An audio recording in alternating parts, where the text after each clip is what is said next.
ఎంత మంచి విత్తనం నాటుకున్నా, ఎంత సస్య రక్షణ చేసినా ఆశించినంత దిగుబడి రావడం లేదా? అయితే మీ భూమిలో లఘు లేనట్టే. భూమిలో లఘులేని రైతులు ఎంత పెట్టుబడి పెట్టినా ఫలితం శూన్యం. అందుకే భూమిలో లఘులేని రైతులు ఈ బూమ్క్రిస్ట్ వాడి లఘును పెంచుకోవచ్చు.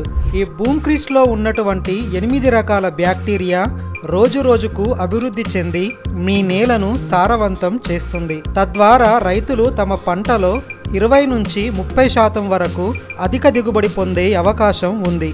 మనం వర్షకాలమైన యాసంగైనా నాటేస్తున్నామంటే ఖచ్చితంగా బూమ్క్రిస్ట్ వాడాల్సిందేనా? అసలు బూమ్క్రిస్ట్ వాడితే ఎన్ని లాభాలు, అసలు అది ఎందుకు పనిచేస్తుంది తెలుసుకుందామా?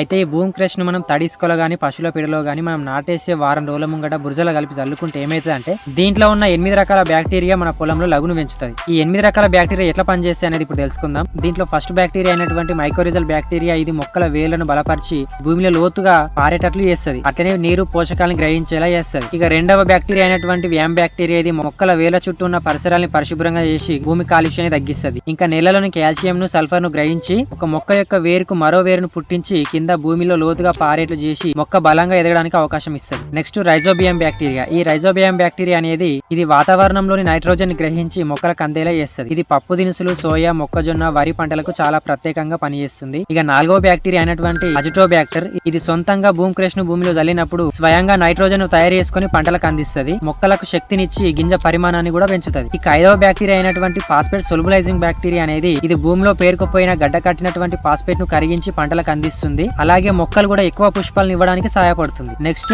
పొటాష్ సొల్బులైజింగ్ బ్యాక్టీరియా ఇది నేలలోని పొటాష్ ను పంట మొక్కలకు అందించి రోగాల బారిన పడకుండా చేస్తుంది. గింజ నాణ్యతను, పరిమాణాన్ని కూడా పెంచుతుంది. నెక్స్ట్ 7వ జింక్ సొల్బులైజింగ్ బ్యాక్టీరియా అనేది నేలలోని జింక్ ను మొక్కలకు అందించి ఎక్కువ పుష్పాలని పుష్పించి ఎక్కువ కాయల్ని కాసేలా చేస్తుంది. అలాగే మొక్కలకు కూడా శక్తినిస్తుంది. ఇక లాస్ట్ ఫైనల్ గా అజోస్పిరిలం అనే బ్యాక్టీరియా ఏం చేస్తుంది అంటే మొక్కల రూట్ల చుట్టూ ఉన్న వేళ్లను బలపరిచి మొక్కలకు ఎక్కువ వేళ్లు పుట్టించే హార్మోన్లను ఉత్పత్తి చేస్తుంది. ఇది ఎక్కువగా గోధుమ, మొక్కజొన్న, వరి పంటలకు గాను అధిక దిగుబడిని ఇవ్వడానికి సహాయపడుతుంది. ఇలా ఈ బూమ్క్రిస్ట్ చల్లుకోవడం వల్ల ఈ 8 రకాల బ్యాక్టీరియా అంతా కలిసి మన భూమిలో లఘును పెంచుతుంది. మనం వెనకట పేడ చల్లుకొని మన భూమిలో ఎట్లయితే లఘు చేసుకున్నామో ఇప్పుడు పేడ ఎక్కడ కూడా దొరకడం లేదు. కాబట్టి ఈ బూమ్క్రిస్ట్ అనేది ఒక ఎకరానికి 6 కిలోల చొప్పున చల్లుకుంటే మన భూమిలో అధికంగా లఘు తయారయ్యేసి మనకు ఎక్కువగా దిగుబడి రావడానికి అవకాశం ఉంటుంది.